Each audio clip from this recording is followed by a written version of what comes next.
My life has drastically changed in many ways since my high school days, but one thing has stayed steady: my long-term goal of becoming an attorney. While my overall plan and strategy may have shifted, the destination has always remained the same. There were many factors that created barriers for me to continue college right after high school.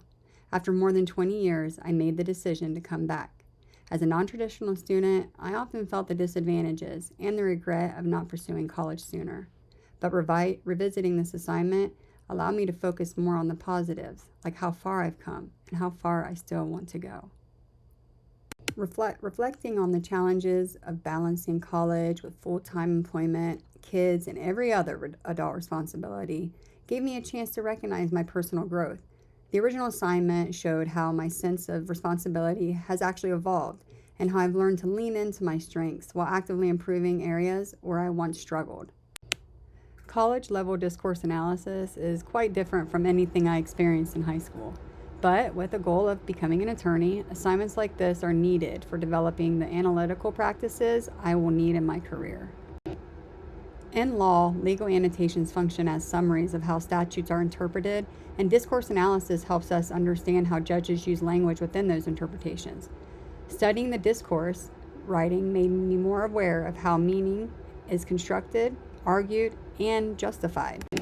Linguistic awareness is a crucial skill for attorneys, especially when evaluating legal rhetoric. This assignment helped me build the foundation for interpreting statutes and drafting structured legal documents such as briefs that follow the IRAC method. The law operates almost entirely through language, and writing my final discourse analysis paper showed me how understanding the structural rules of a discourse community actually mirrors the precision needed in legal writing. And attorneys must be able to interpret text across different contexts and audiences.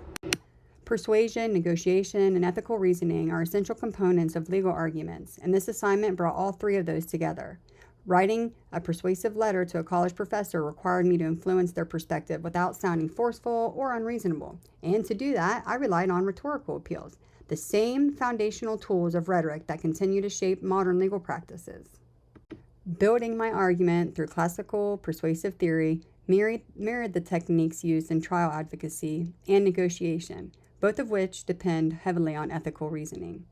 Writing this letter strengthened my ability to communicate respectfully and effectively, skills I will need when addressing judges, clients, and opposing counsel. Creating a legal argument requires logical structure, credibility, and a persuasive tone, and I applied those same techniques in the attempt to persuade my professor.